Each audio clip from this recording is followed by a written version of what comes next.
Yanze chenpo tsodan nyingme zhao, donan molam chenpo nga gyanda. Bankar tangan zanto shirmar do, tomba tukje janla ki sham tsar, nachar war tsaringi shakam tsar, jawar tukje shando yila. Jime benzo zhao lang sorande, gongde toban pora shinji lo.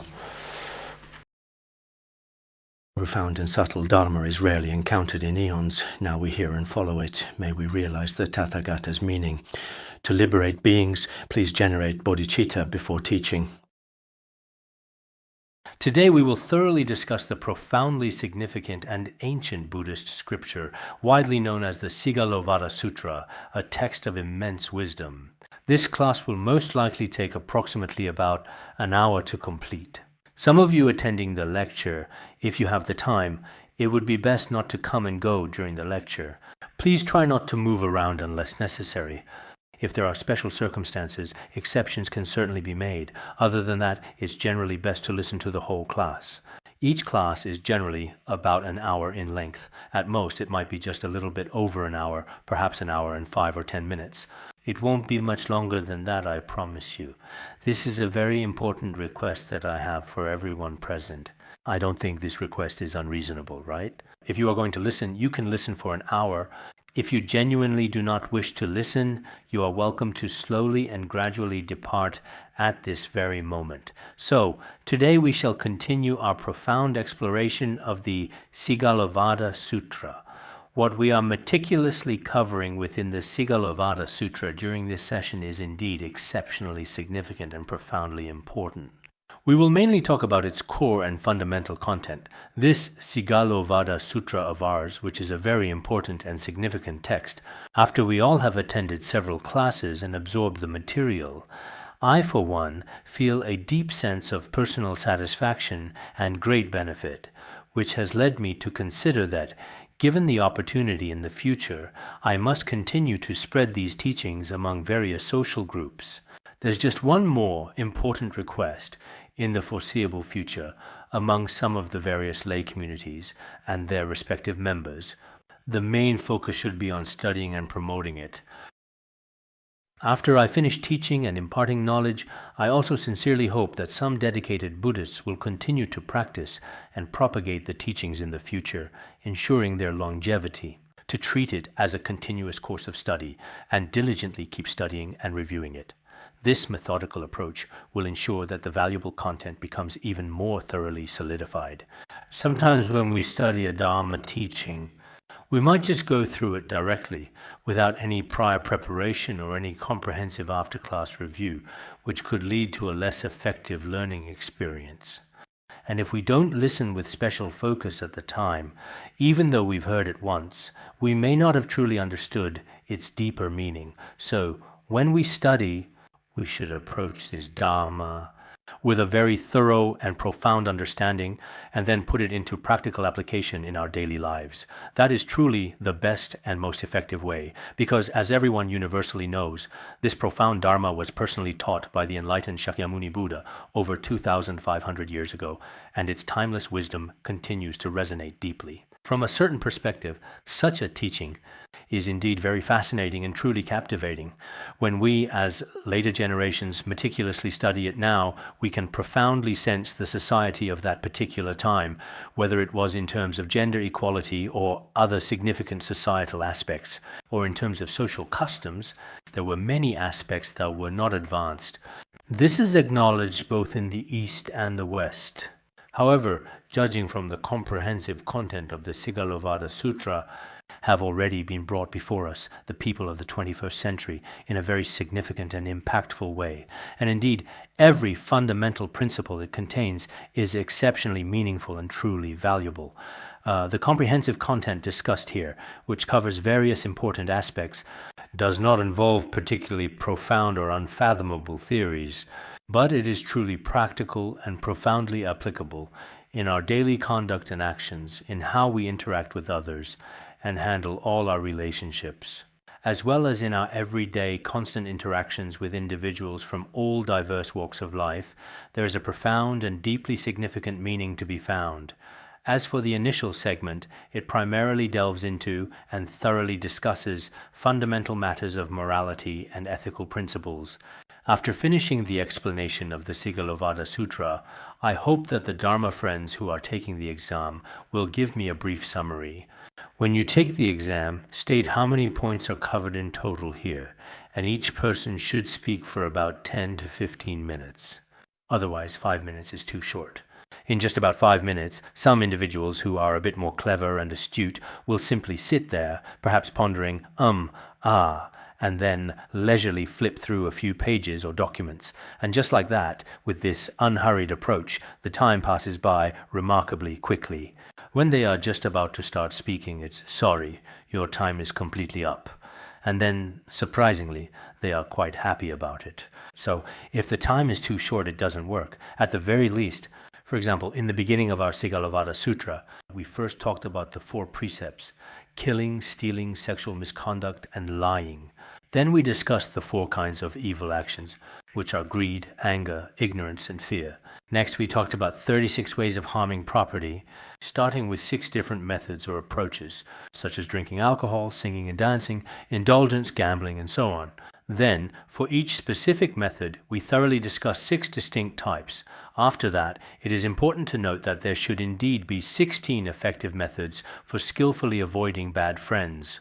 Furthermore, earlier, we comprehensively talked about the 16 beneficial methods of relying on good friends.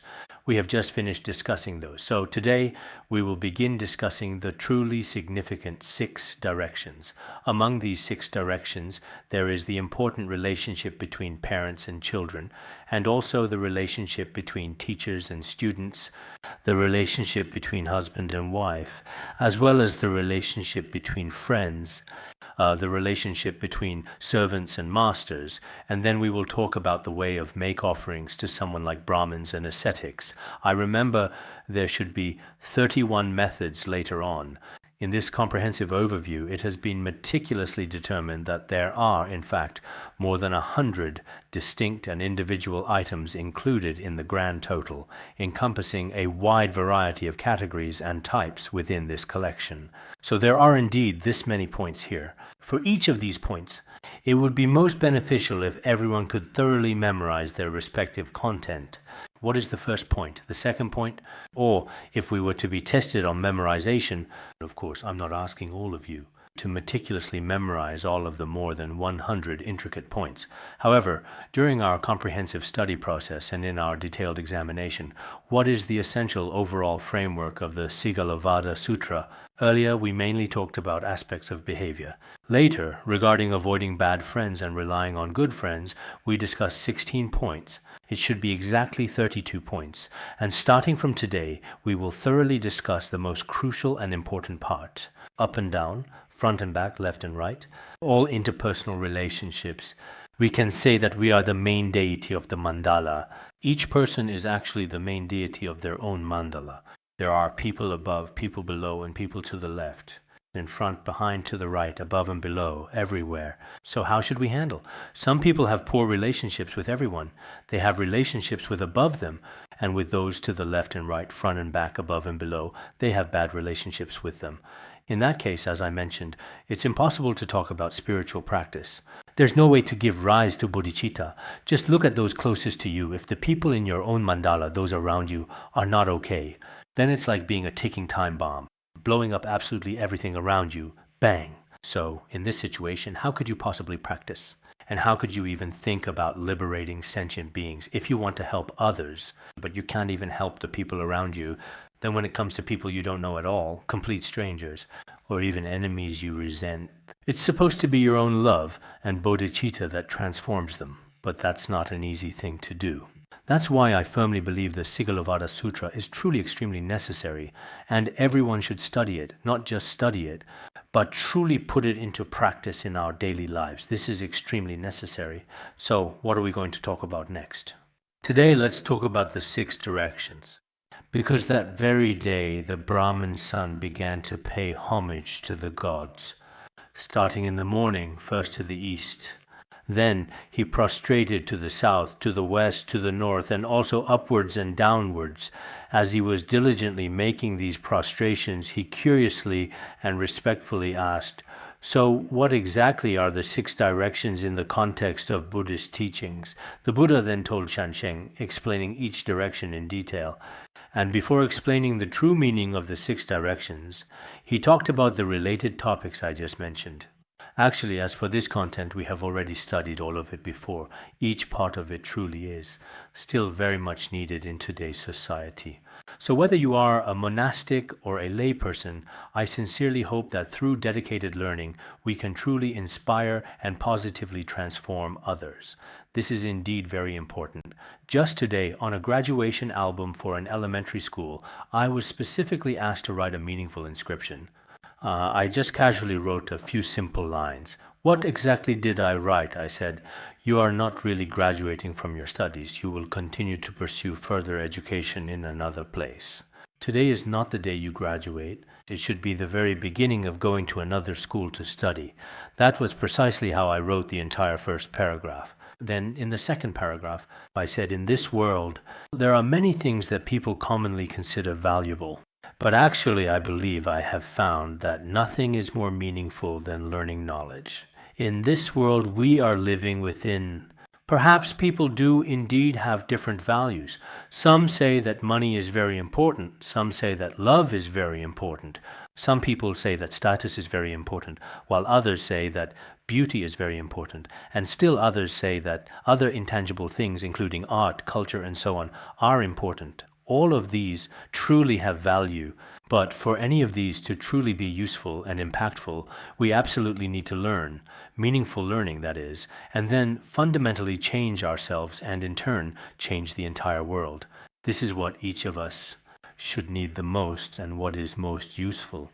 And as for this kind of knowledge, you could say that everyone needs it. It's not only needed now, it will be the same in the future, and it was also the same in the past. That is precisely why the Buddha often compared wisdom to a guiding lamp, because a lamp truly gives light, and that light effectively dispels the darkness in our world. This is the reason why.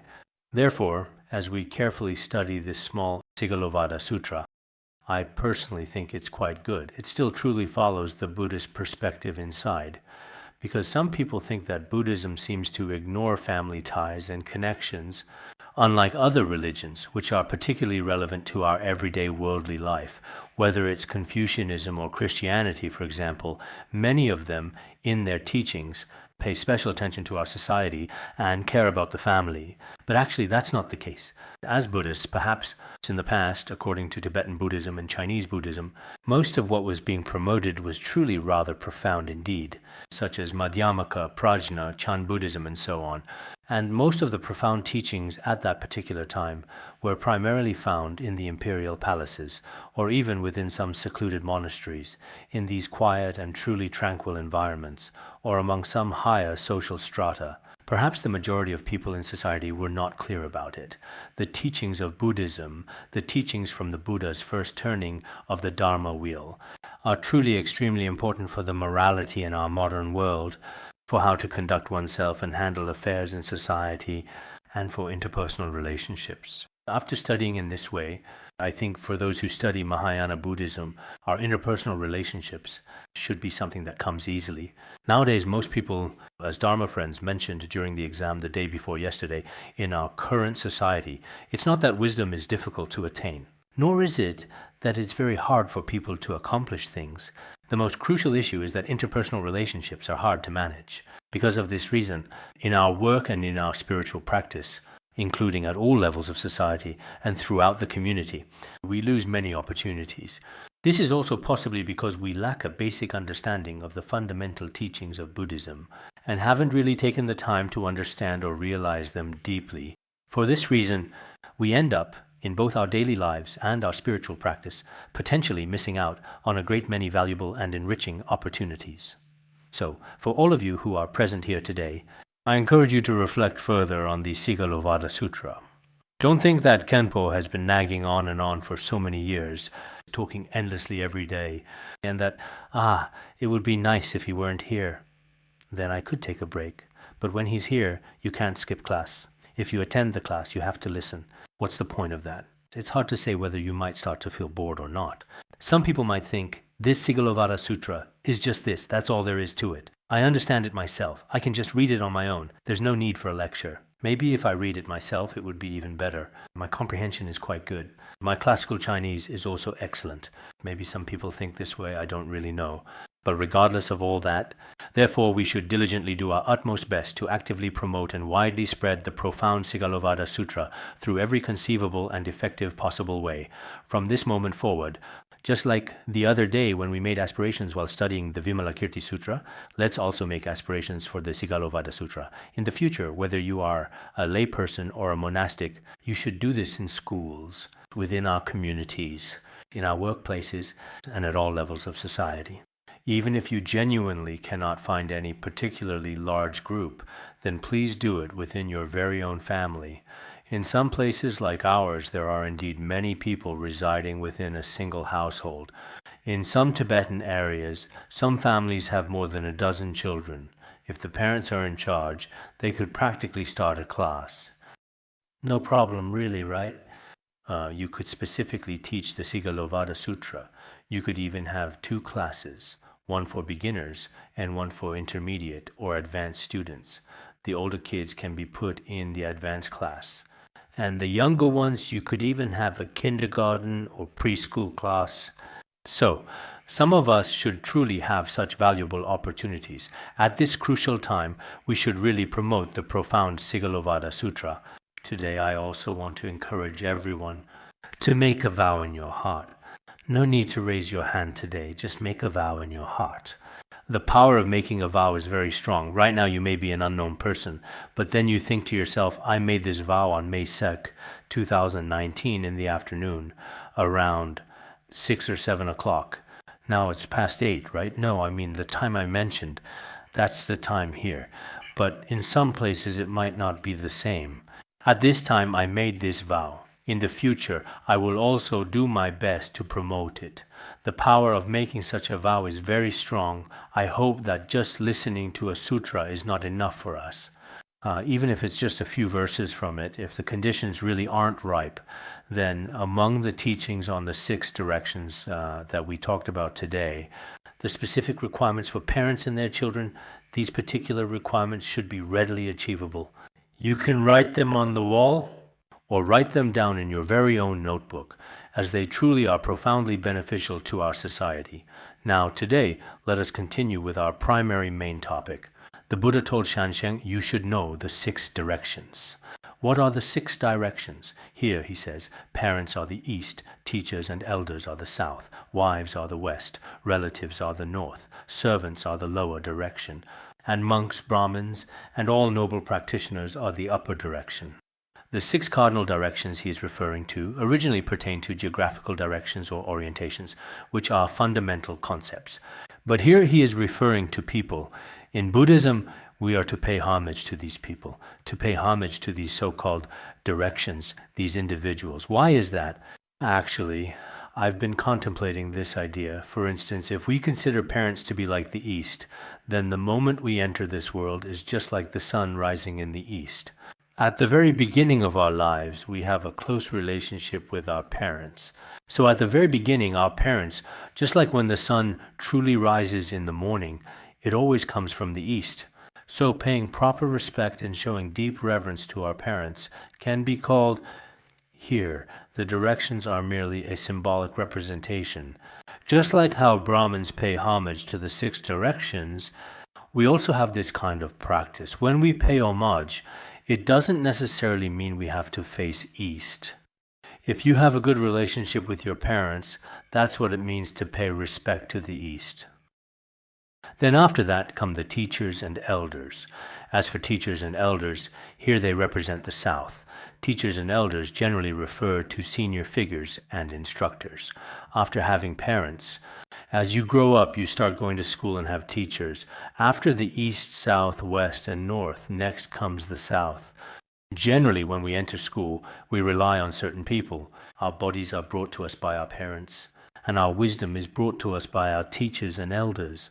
So we begin to pay our deepest respect and reverence to our esteemed teachers and wise elders. Then, as we continue to grow older and mature, for a Brahmin youth, his devoted wife, and the other significant women who are around him, the wife character represents the Western direction. So when one establishes a family in Korea, there is this relationship between husband and wife. And after having such a family, his career and many aspects of his life are inseparable from his relatives and friends. Relatives and friends represent the North. These relatives and friends we mentioned earlier, and which will be discussed further below, represent the North. With all of this in place, then, in the process of working or doing things, there are also servants, dependents, and one's own subordinates. This is referred to as the lower direction, and not only are there these groups of people, there are also elders on a truly higher, more profound spiritual level. Some highly respected and virtuous elders on the spiritual level, and these also exist among the Brahmins. There are Brahmins as well as Shramanas. Shramanas generally refer to Buddhist lay practitioners and monastics. All of the above-mentioned practitioners can be included. Earlier we mentioned Gekyong. Practitioners who uphold virtuous conduct are called Gekyong Shramanas. Shramanas, Brahmins, and so on. Those individuals with truly noble and exemplary conduct are considered to be the upper direction. So here there are 6 types of relatives. This is quite similar to what is found in Confucianism in traditional culture. The Mencius also has something similar. It says, there is affection between father and son, and righteousness between ruler and subject. Between father and son, there is a relationship of affection. Between ruler and subject, there is a sense of righteousness and trustworthiness. Then, there is distinction between husband and wife. In ancient times, the relationship between husband and wife meant each had their own roles and responsibilities. Then, there is order between elder and younger. Among brothers and sisters, there is still a hierarchy. There is also the principle of friends having integrity, which means that as friends we should be trustworthy and honest with each other, a concept that is elaborated upon in 5 distinct aspects within the works of Mencius. One is the relationship between father and son, the relationship between ruler and subject, as well as husband and wife, siblings, and friends. Within these, there is also the significant and intricate relationship with Shramanas and Brahmins. Furthermore, the profound doctrine of the mean also possesses something remarkably similar in its core principles. It articulates fundamental human relationships, specifically outlining ruler and subject, father and son, husband and wife, elder and younger brothers, and the enduring friendship between friends. These 5 are indeed considered the universal and foundational principles of the world. In the doctrine of the mean, it emphasizes the relationship between ruler and subject, father and son, husband and wife, and between brothers, as well as between friends, similar to Sigalovada Sutta. The fundamental teachings are essentially the same. In this context, too, 5 distinct types of significant relationships are described. In Confucianism, these are called the 5 cardinal relationships. These are the 5 aspects of relationships. In fact, this is very important. We should all be aware of this. Within these relationships, we can all stand at the center. It's as if these are the mandala's upper, lower, left, and right sides, and each of us stands in the very center. For some, perhaps their parents have already passed away and are no longer here. Aside from that, perhaps the other relationships, such as the relationship between ruler and subject, all these relationships still surround us. Therefore, when we conduct ourselves and handle matters, we must look up, look down, look left, look right, look ahead, and look behind, and be mindful of our relationships in all 6 directions. It's truly of the utmost importance that we learn to skillfully and effectively handle these relationships well. Of course, there may be some differences here compared to Confucianism.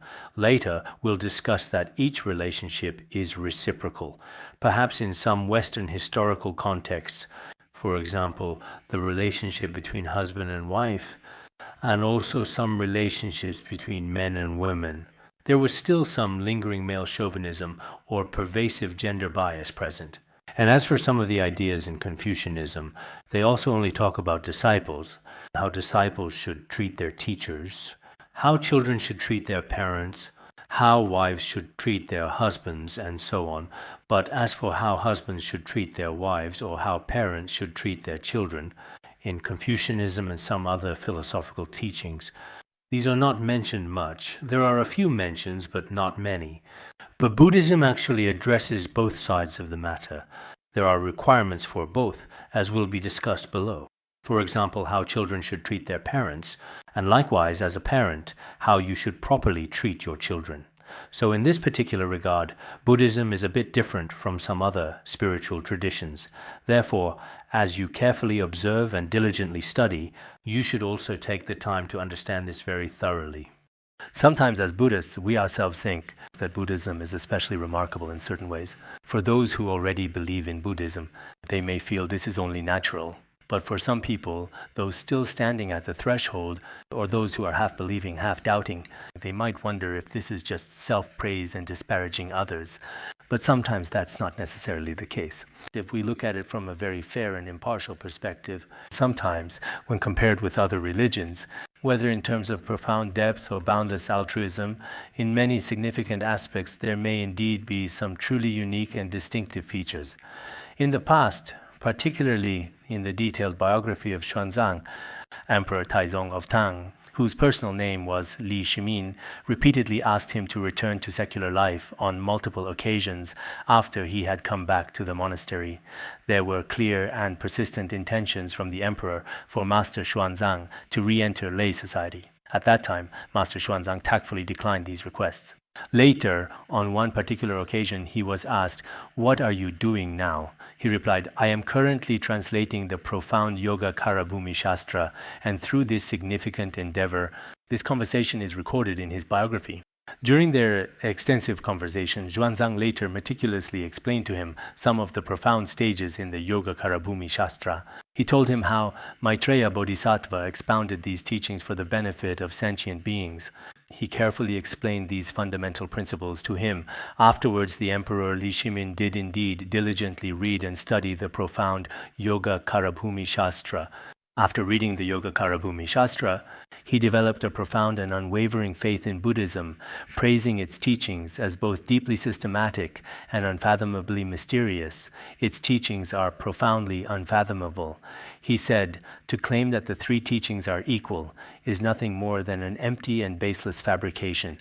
What he truly meant was that the others, at that time probably Confucianism and Taoism, were the main focus. He dismissed the assertion of the three religions being on equal footing as an irrational and untenable claim, as he believed that Buddhism, in its very essence, possesses a profound and unfathomable depth, with its teachings being uniquely sublime and magnificent. In the Yoga Karabhumi Shastra, he also praised Buddhism. He expressed admiration for Buddhism. You should take a look at it when you have time. Now, I clearly see that in Shanxi province, as well as in the southern regions of the country, there are some Han Chinese Buddhist academies that are studying the Yoga Karabhumi Shastra very diligently and very carefully. At the beginning of some of their textbooks, the preface written by Emperor Taizong of Tang, Li Shimin, is already included. It seems that some individuals do not possess it. In any case, when we carefully consider the powerful monarchs of that historical period and observe how diligently they studied the principles of Buddhism and how they praised Buddhism, everyone should be aware of this. So, in a certain sense, we are not particularly biased toward anything, but from a relatively fair and objective perspective, perhaps, I say perhaps the profound teachings found within Buddhism, the principles taught more than 2,500 years ago, in our present era, these are extremely practical applications. On this particular point, everyone present here is indeed a person of great wisdom. I believe that every person is of the opinion that their own wisdom is exceptionally good and that they are filled with profound confidence. So, with that in mind, you should use your own discerning eye to observe and analyze. Nowadays, whether it's the many sects of various religions around the world, each with their distinct practices, beliefs, their theories and philosophies have already become very clear, as if written in black ink on crisp white paper, especially distinctly and clearly written. When we have the eye of wisdom, we should first accept the information, and only after that, when we use our own wisdom to analyze it, should we be able to arrive at a conclusion relatively quickly. It's not that we need to praise one thing. or disparage another in any way whatsoever. It's absolutely not like that at all. But we do genuinely need a truly fair and completely impartial conclusion about the undeniable truth of the matter, an evaluation of it. This is very important. Therefore, regarding the content of the Sigalovada Sutra that we are discussing today, perhaps many people will be very surprised that even at that time in Buddhism, our family relationships were discussed in such detail. There must be a reason for this. Originally, the Sigalovada Sutra, many people, but as a result, during the May Day holiday, many people went out to have fun because of the holiday and completely missed it, which is a bit of a real pity. Tell those people who just went out during the recent May Day holiday they missed out on learning about family relationships and perhaps now have no connection with family. This is a bit... But I also understand that during May Day period, everyone is probably tired and just wants to relax. Going out to engage in labor during Labor Day is also quite exhausting. Now let us proceed to discuss the aforementioned topic. There are in total 6 distinct directions. For each and every one of the 6 fundamental cardinal directions, if we are talking about the 6 cardinal directions, I might have gotten the exact number wrong just a moment ago. For example, when it comes to parents, there are exactly 10 important points to consider. So, in this particular way, there are already a total of 61. It should be like this in this manner. Earlier, I mentioned the number 31, which was a slight error on my part. Now, moving on to the very next important part. First, the Buddha told Shansheng that as children, we should always show respect, diligently serve, and faithfully follow our parents in 5 distinct ways. So what exactly are these 5 fundamental methods? Which 5 essential things are they? The very first is to provide for them so that they genuinely lack absolutely nothing. We should support and care for our parents, making sure they do not lack anything they need, whether it's a place to live, food to eat, or daily necessities they use, as well as their comprehensive and ongoing regular medical care and all essential aspects of their daily life. As children, it's truly best if we can adequately provide for them materially and not allow them to be in any state of want. If the children are wealthy, but the parents are very poor, it would probably be quite hard for you to feel at ease yourself. Your parents worked hard to raise you, yet you live a life of luxury every single day and enjoy all the comforts that come with it, while your parents wear tattered clothes and eat poorly. This is not acceptable. We certainly shouldn't let them lack anything materially. Furthermore, if your parents have very certain and also deeply held beliefs regarding their afterlife or their spiritual well-being, you should also offer them some additional and comprehensive support in that particular regard. This includes supporting their faith if they have religious beliefs. If they wish to take refuge or practice, you should help create the necessary conditions for them. For some parents, this is indeed very important. For example, for some parents residing in our Tibetan region, perhaps when they grow considerably old, what matters most to them is having really good places to practice, and opportunities for spiritual practice. They may become particularly attached to this aspect. They might genuinely feel that material pleasures and worldly possessions no longer interest them very much. Of course, if there are some individuals who are still truly and deeply attached to their accumulated wealth and belongings, then it's best to provide them with abundant and diverse material enjoyment. That's the first crucial point to consider. Now, the second equally important point is that as children, whatever we do, whatever you choose to do in your life, any major and significant decisions you make, including your chosen profession or job, your commitment to marriage, and your overall career path, these are all truly important and substantial matters in every single aspect of your existence and future. It is indeed best to first seek your parents' opinions and perspectives, and then to obtain their full and unequivocal approval. Only after securing their agreement can you confidently go ahead and effectively carry out what you have firmly in mind. Nowadays, it is observed that many young people seem to not take their parents seriously at all, truly thinking that their parents simply do not understand the modern world at all, that their thinking is very old-fashioned, indeed quite antiquated, and truly outdated. They firmly believe that what their parents do has absolutely nothing to do with them whatsoever. They believe they are very wise, capable, and talented. And they think it's best if their parents don't get involved in any of their affairs. So for some major decisions, they don't consult their parents at all. But actually, this isn't good either. Maybe in some certain fields, including our current technology and some of our modern knowledge, parents might not understand any of it at all. Because parents and you are from two distinctly different generations, there is a certain and noticeable gap in their respective lifestyles and daily habits. But in reality, if we are truly willing to listen, if we genuinely seek the valuable advice of our elders, since they have been through life in many respects, indeed, they truly possess profound wisdom and understanding. Some people nowadays think, my parents are illiterate, or my parents are this or that, or something else. And maybe that's true. But some of the things parents say, some are folk sayings full of profound wisdom, including some of the things parents often say, whether it's their knowledge about health and wellness, or their personal life experience, or their inherent sense of direction and strategic approach regarding major life events and their future prospects. In these areas, they are usually quite accurate in their judgment. So for some of us, when it truly comes to the most important and significant matters in our lives, we should definitely get our parents' full approval for this, as this is indeed very important. In fact, even in the ancient Buddhist scriptures, it is clearly said that even when some of us want to become monks or nuns, we also need to get our parents' consent. In the past, in the Mulasarvastivada Vinaya, matters of ordination, there is a story that says, at that particular time, when the Buddha first began to set forth these restrictions, it was also considered a significant kind of case study. When we discuss the precepts, this particular story often comes up. There was a married couple who later had a child. Afterwards, the father, for pressing work reasons, had to leave. He went out to conduct business and consequently left their family home. The mother, remaining at home alone, then dedicated herself to raising the child. When he grew up, it seemed that the father had not returned for a very long time. Then the mother sent her young child to a school to begin their studies. After some time had passed, she observed that the child's academic grades were consistently and especially poor. One day, the concerned mother went to the teacher. When she went to see the teacher, she said to him, "Why are my child's grades so bad?" The teacher replied, "There is actually a reason why your child's grades are poor. Generally speaking, students who are learning knowledge either have a sense of shame or possess a degree of fear in their attitude and demeanor. However, your child, in contrast, exhibits neither a sense of shame nor any fear whatsoever of anyone around them. I really have no way to manage a child like this."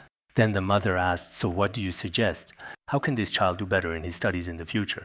He said, the best way is to give him a good beating. That's truly the very best solution. The mother said, if that's indeed the case, then in the future, if he doesn't behave, you should give him a proper beating.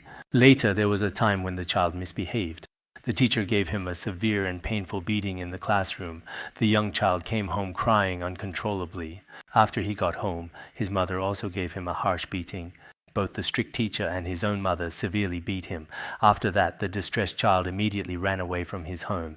After running away, he went to what seemed like a very distant place. He saw a serene monk carefully picking beautiful, vibrant flowers. It should have been the monk. He saw the monk was especially happy. He asked, "Why are you so happy?" He replied, "Because I'm a monk." Then the child asked, "Can I become a monk?" The monk said, "Yes, you can." The child asked, "Then who should I go to if I want to become a monk?" At that time, the Buddha was alive. You would go to a master. He said, I'll introduce you to someone over there so you can become a monk. Maybe the child was older. I'm not sure. The age wasn't mentioned. Later, he took the young child to the revered master to become a monk. After formally ordaining, the child then wore the traditional monastic robes and had his hair and beard carefully shaved. Generally speaking, in many spiritual traditions, we typically shave our heads and beards. Many of the men here, some of them have quite a bit of facial hair. It's generally best not to keep a beard, otherwise some fellow practitioners might.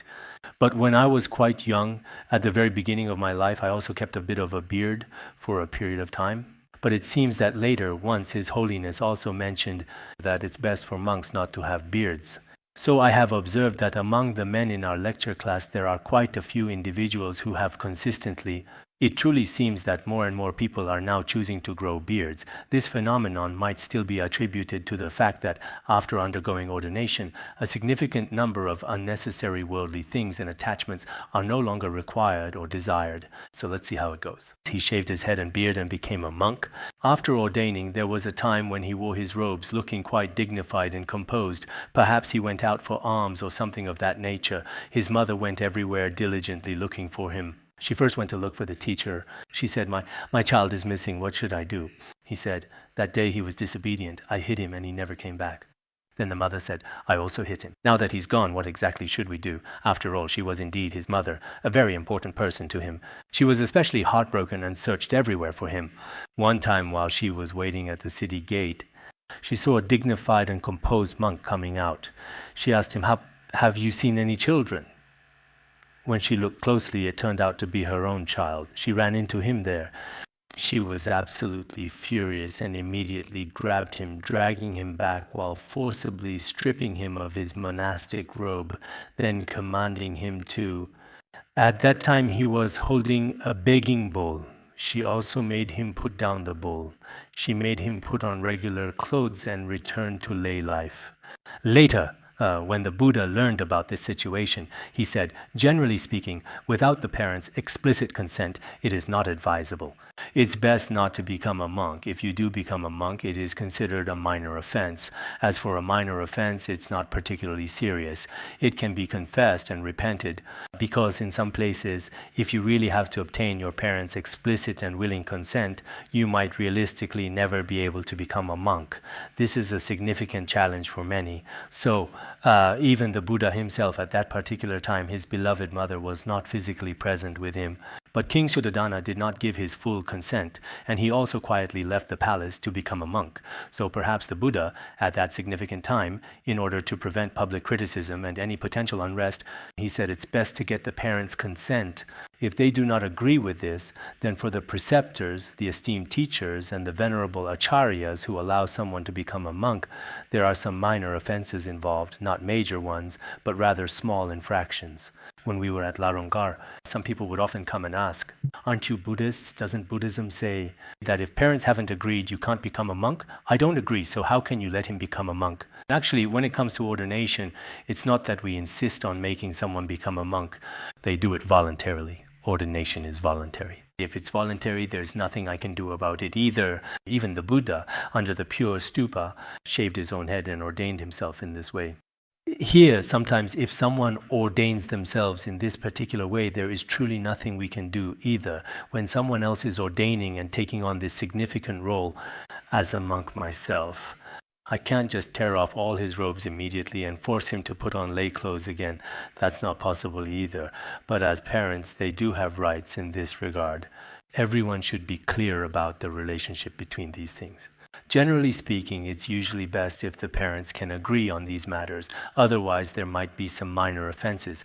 Nowadays, for many people, it's a common occurrence. It might not just be about ordination. Many additional things might be done without their parents' certain consent. The parents don't even know at all. They don't know whether their child is married or divorced, whether they're unemployed or have found a job. They're unclear about everything. This kind of situation is actually quite common. Therefore, as a dutiful and respectful child, you should consult your parents on many matters, as doing so is of the utmost importance, and this constitutes the second principle. The third is always be respectful and not defiant toward your parents' actions and decisions. When it comes to the various things your parents consistently do, their habitual behaviors and ingrained patterns of action, as a child, you should not strongly object to them or take actions that are directly contrary to their desires in an attempt to stop them. For example, there are some parents nowadays who wish to go out and travel, but their own children disagree with them. They say, "Don't go out and wander around everywhere. I don't feel at ease." Some parents, for example, have quite different beliefs indeed, and then their children start to oppose them. They often say, you really shouldn't have any strong beliefs at all. In some cases, the parents don't have any beliefs, but their children certainly do. They say, why don't you believe in anything? They keep nagging them about it every day. This isn't very good either. In today's society, there are also parents who remarry, and this particular situation happens quite often. Then, unfortunately, the children disagree again. They often say, why do you still genuinely want these particular things at your current age? Are you truly crazy? Actually, when it comes to some of the parents' specific actions, it's generally much better to leave them a significant bit of freedom and personal space. In this world, no one knows how much longer they have left. So regarding some of their actions, it's often best to give them some personal space and room to breathe. Of course, you can always offer them advice and guidance, but if you completely oppose them or even use financial sanctions against them just because you control the money and say things like, if you do this, I won't support you in the future, or threaten them in other ways, that's not very good either. So when it truly comes to parents' actions and their significant influence, it's often best to be more understanding and accommodating toward them.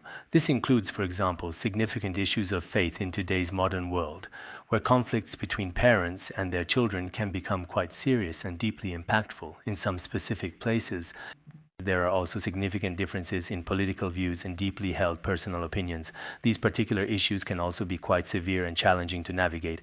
After all, it is important to remember that they are your parents. In certain sensitive matters, it's often best to be more understanding and accommodating. Otherwise, some children simply do not want to be with their parents at all, and when they are together, they end up arguing every single day. Every day there are conflicts in all sorts of areas. This kind of situation is really quite unpleasant. However, some relationships are still very good, and they should indeed be truly good. This is the third aspect. This is also something that as children we should pay close and careful attention to. Then the fourth crucial point to consider is if parents have any proper and well-considered instructions, any reasonable requests, any valuable teachings, or any clear and direct commands that they wish to convey, children should absolutely not dare to ever disobey them. They should do their best to follow their parents' teachings. The things your parents entrust you with, after all, they are your parents, the very people who have always been there for you. Of course, sometimes, despite everything, you might understandably feel a bit resentful. There's a saying nowadays, there's a particular kind of cold, the kind where your mom genuinely believes you are cold. Parents are simply being caring and protective. They absolutely do not want you to wear too little clothing during the winter months. If you choose to dress too thinly or too lightly, they actually think it's not very good for you. You might get rheumatism or something. You should wear a cotton padded jacket or cotton padded pants. Even if it doesn't look very nice, you should still wear them. Especially in spring, they care about what you should wear. They're especially attentive about these things. They're also afraid you'll go hungry. They're also worried something might happen to you when you go out. They keep an eye on you all day long. It's like being a little bird in a cage. As children, this can be very painful. But generally speaking, those parents who have wisdom won't be overly controlling either, because everyone needs a certain amount of freedom and space. Especially as children grow up, their whole outlook on life will inevitably differ from their parents to some extent, because the structure of society itself is also changing now. People's values within society also differ somewhat significantly, especially if the parents are from the 1960s or 1970s, from that era after the 60s and 70s, and the children are from the 80s or 90s. Then there really is a very significant and noticeable generational gap that exists. At times like this, if you choose to treat them entirely and exclusively according to the parents' traditional and often outdated old ways of thinking, and think that anything that doesn't align with their ideas is a sign of being unfilial or is somehow wrong, that's not really good either. But when it comes to truly major and significant issues, we also always try our very best to diligently follow our parents' valuable teachings. In the past, I honestly didn't really have any major or substantial conflicts with my parents. I also didn't have a great deal of time. However, whenever I returned home to enjoy meals with my family members, they wouldn't place too many demanding expectations upon me. A part of this accommodating approach probably suited my own personal mindset and preferences quite well at that time. Perhaps our family was influenced by a certain faith, so there wasn't really anything excessive or extravagant, not like in today's modern society. Nowadays, some parents and children are also motivated by certain interests, things like future inheritance and many other aspects. There are truly different individual mindsets that are actually involved in this. We probably didn't really have any of that. So in my own personal impression, my parents never made any particularly excessive or unreasonable demands of me, and I also tried my absolute best to meet their expectations. For example, when going out, they would tell me to dress warmly. These kinds of things are just their habitual way of showing care, I suppose. So I also tried my best to do that. I might not actually wear thicker clothes, but I would definitely say to myself, okay, yes, okay, because you see, it doesn't really do them any significant harm at all. So that's precisely what I would personally do. So sometimes, as children, we should understand our parents, especially while our parents are still alive. We should try our best to stay close, visit, and keep in touch. This is very important. Once they're gone, there always seems to be some regret. You think, oh, I should have done this or that back then. There might be different thoughts about it.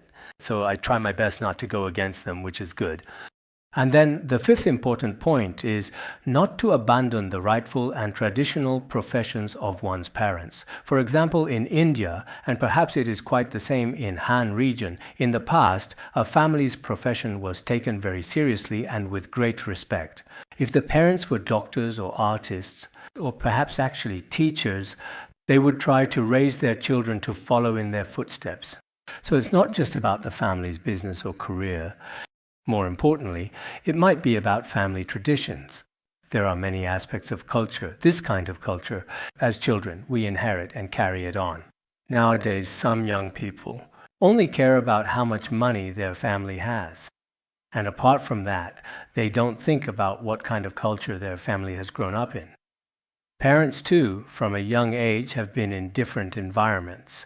Even among ordinary people within the community, they also possess a truly great deal of profound wisdom and strong morality. These are indeed very useful in our lives, and this wisdom should not be lost. The Buddha told the young Shansheng that as children we should deeply respect and honor these 5 fundamental things. If you genuinely respect these 5 crucial things, then you are truly demonstrating filial piety towards your parents. This profound concept is not only for ordinary people like us, even for some monastics. It is still very necessary to show respect to one's parents. This is also mentioned in the Vinaya Sutra. In the past, there was a great Dharma master whose father was a person with great virtuous roots. One day he said, "You are my son. You are truly a great and profound Dharma master. Please, I humbly request that you teach me the sacred Dharma." The Dharma master told him, "You should make more offerings to the Sangha. Sometimes provide the Sangha with things like bathing facilities. If you do this, it is very good." So the father went to make offerings to the Sangha. After doing these things, he became very tired. After getting tired, he came back and said to his son, "Could you give me a back massage and massage me a bit? I'm really tired today. I did as you said and went to make offerings to the Sangha, and now I'm very tired." Then the son humbly said, "I truly can't. I am a devoted monk. It is simply not appropriate for a monk to serve a layperson in this particular way." The Buddha has already said this in the sutras. A person like a lion should not serve someone who is cunning like a fox. At this, the father started to get angry and said, "Who's the cunning fox and who's the mighty lion?" He said, "You are a layperson, so you are like a clever fox. I'm a monk, so I'm like a powerful lion." Then the wise father thoughtfully said, "So does a fox truly give birth to a lion? You are my son. If I am a fox, then it would truly mean that a fox had given birth to a lion." Later, when this significant matter reached the ears of the Buddha wisely said that in the future, for all monks, no matter how much spiritual realization or profound attainment you may possess, even if your parents are lay people who have broken precepts, you can still serve them in any way.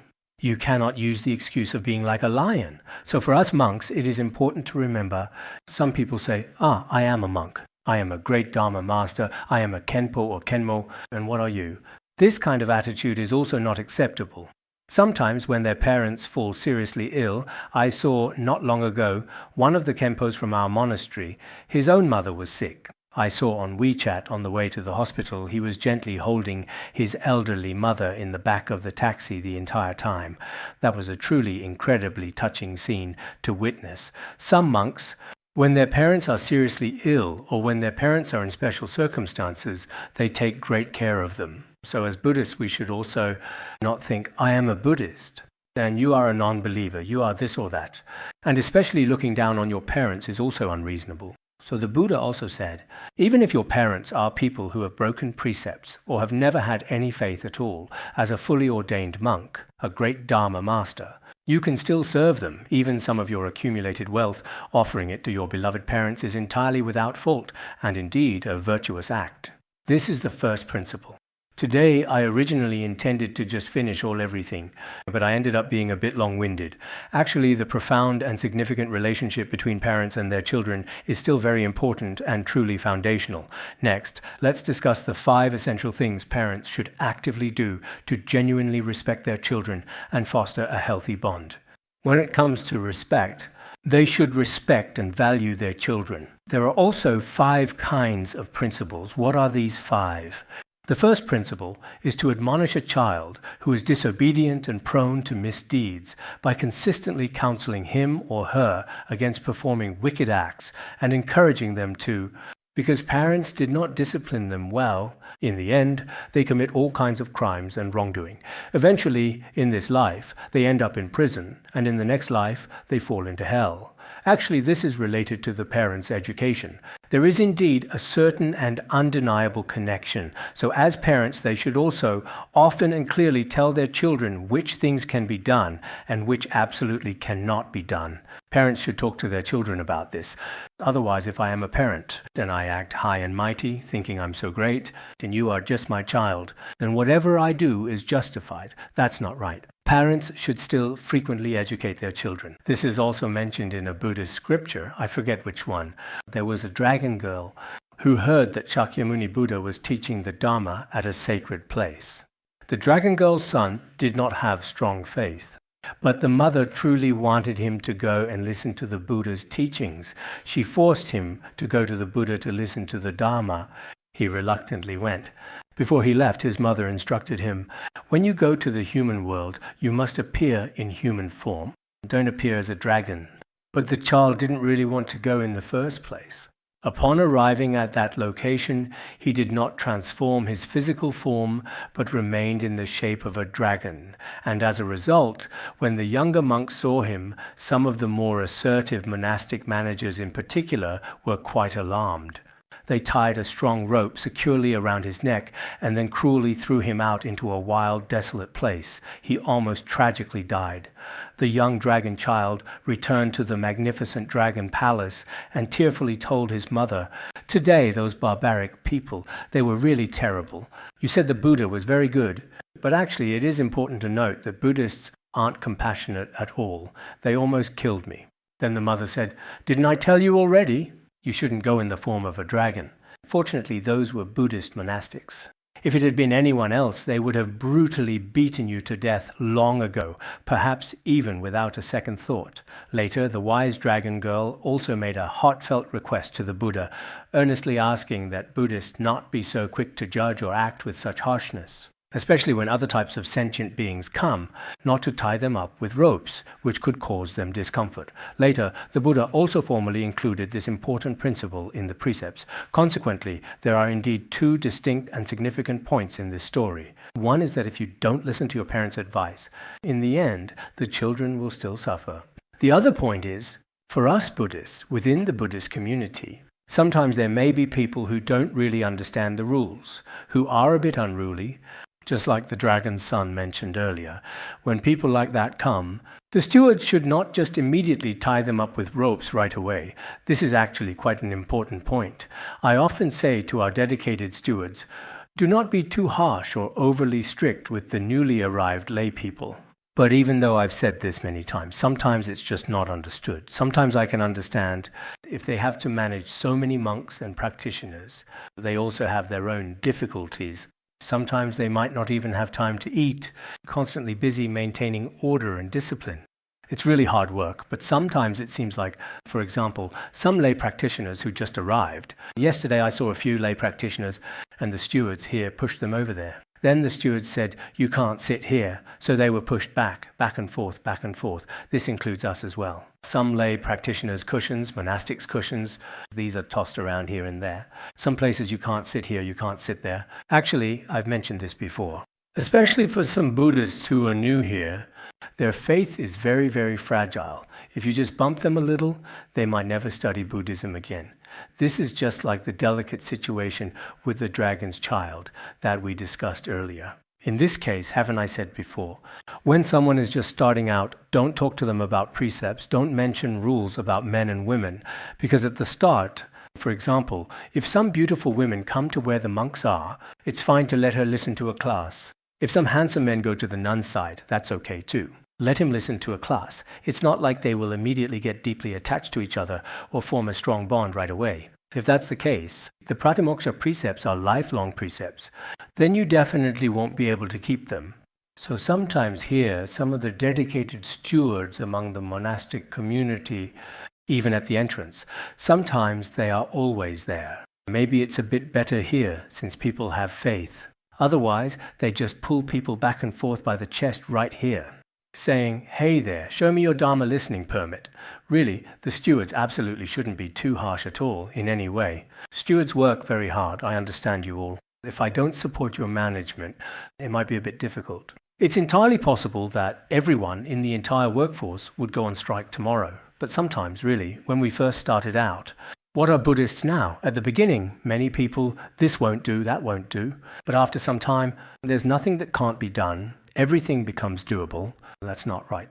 At the beginning, let them be a bit more relaxed. It's okay, it's okay. Sometimes when I'm here, they ask, can Buddhists drink alcohol? I say, yes, yes, you can. Can Buddhists get married? I say, yes, yes, you can. Can Buddhists kill living beings? I do not agree with that. I always say, no, you absolutely cannot kill.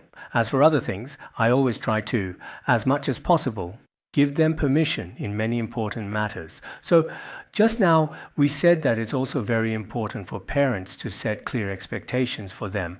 But for some of our managers in their roles, it's better to be a bit gentler in attitude. Otherwise, if they're not Buddhists, then indeed, if they're not in the monastery, some things are just like that.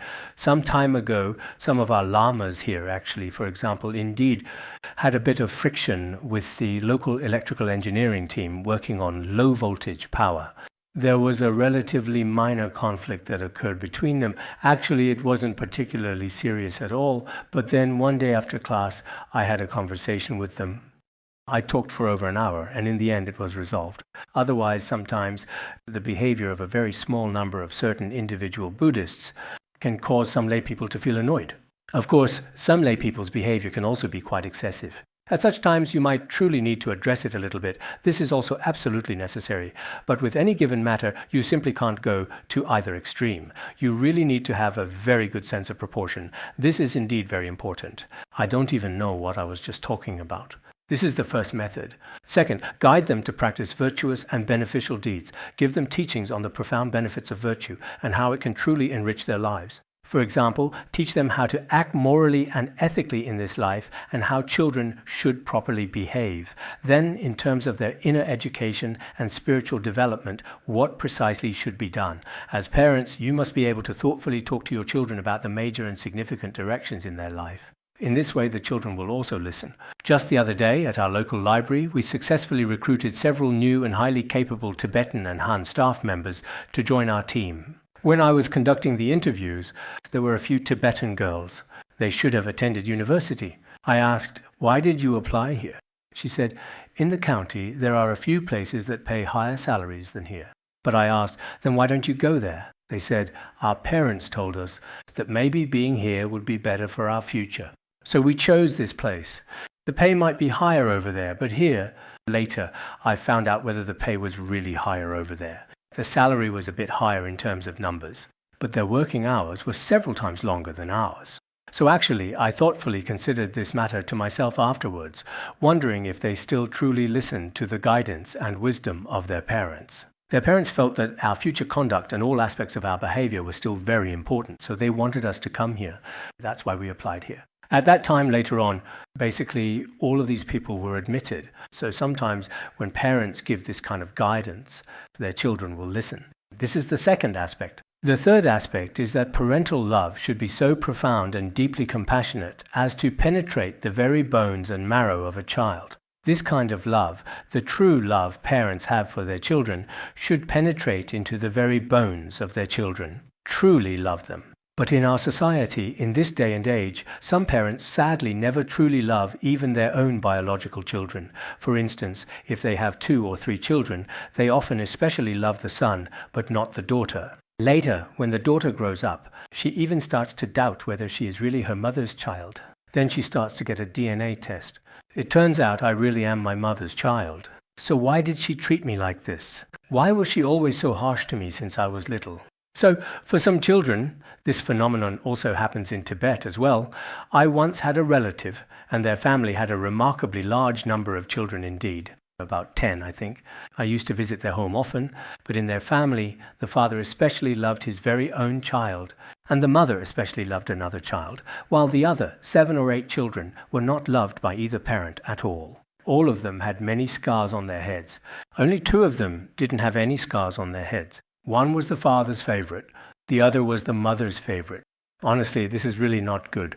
In the future, as lay people, no matter how many children you have, you should treat them all fairly.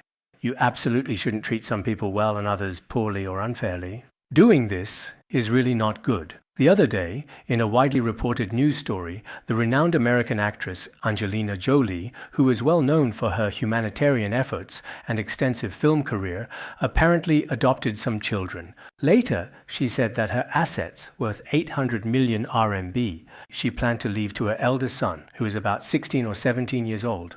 The other 5 children were upset, but there was nothing they could do. People around the world were concerned why she was so biased. So sometimes people nowadays, maybe in our real lives, we really don't know what to do.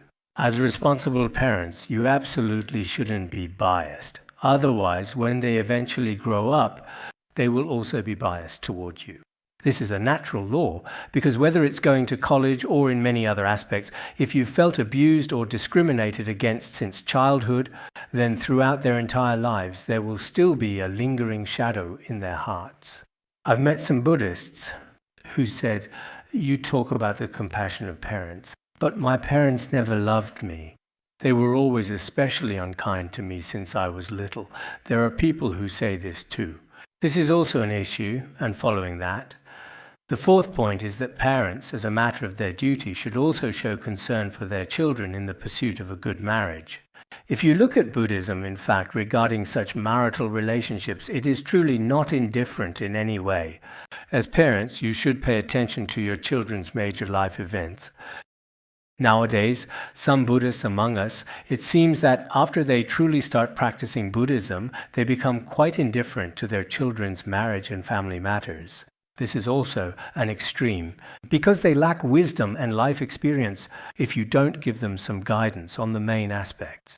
They might, in some of their choices, still make mistakes. Nowadays, many young minors, in the process of actively looking for their own suitable partners, they still end up going astray in many cases. And there are especially many who get deceived. As children, they also can't just be left completely on their own, nor can it be entirely up to them. The other day, someone who was taking an English lecture said, "Nowadays, being pressured to get married is the most troublesome thing." I'm one of the victims of this. So when parents are overly controlling like this, not giving freedom, not giving space, constantly demanding and forcing their children every day, this is probably not right either.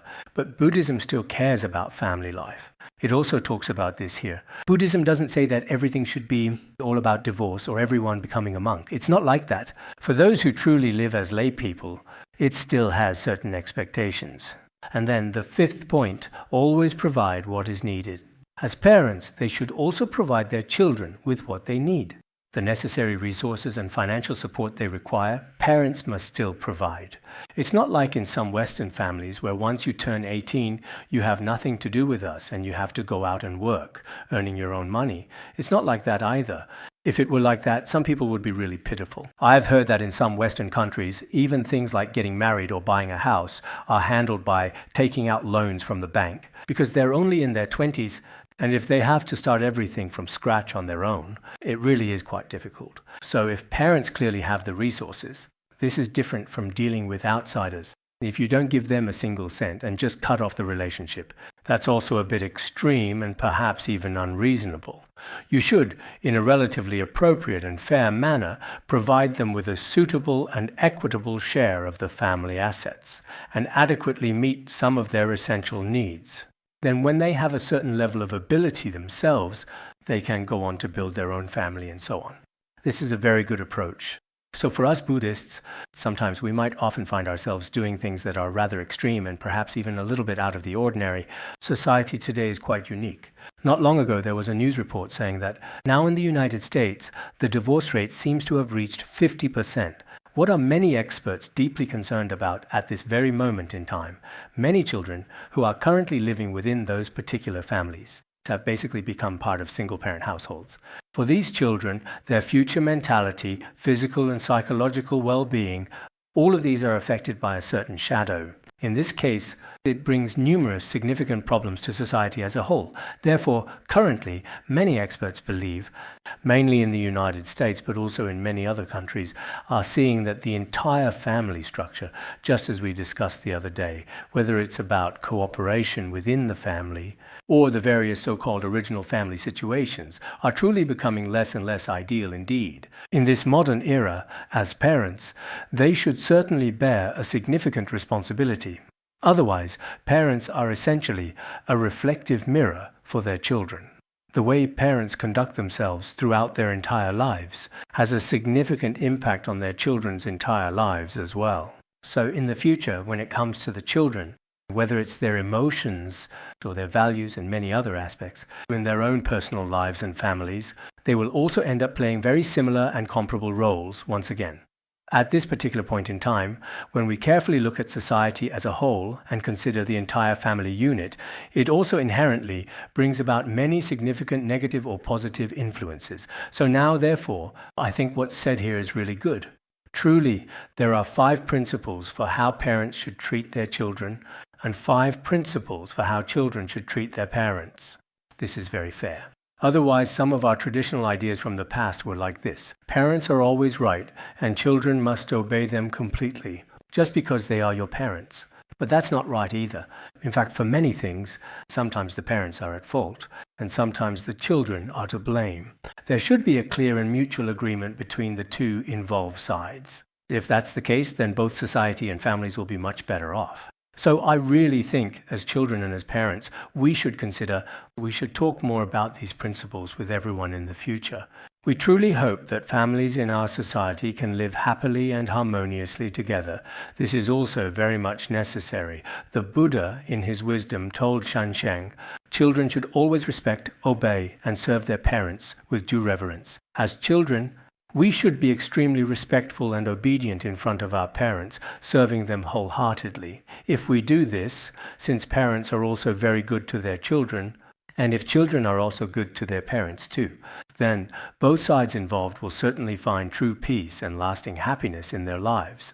There will be no worries, no fear, and no suffering. There will be absolutely no future troubles, no feelings of anxiety whatsoever. But these days, many people are quite anxious indeed. Because for lay people, the family is extremely important. You could say that throughout one's life, this is where we live. If the family environment is uncomfortable, then indeed one's whole life will be rather miserable. Maybe people are embarrassed to talk about it in front of others, but I have seen many people, including those who have divorced, and in such cases it causes great harm to the children as well. In their very own homes, there are more or less some lingering, persistent, and unsettling shadows. As children and parents, we should consider how to treat each other. If we can truly let every sentient being live in peace and happiness, that is indeed very meaningful. That's all for today.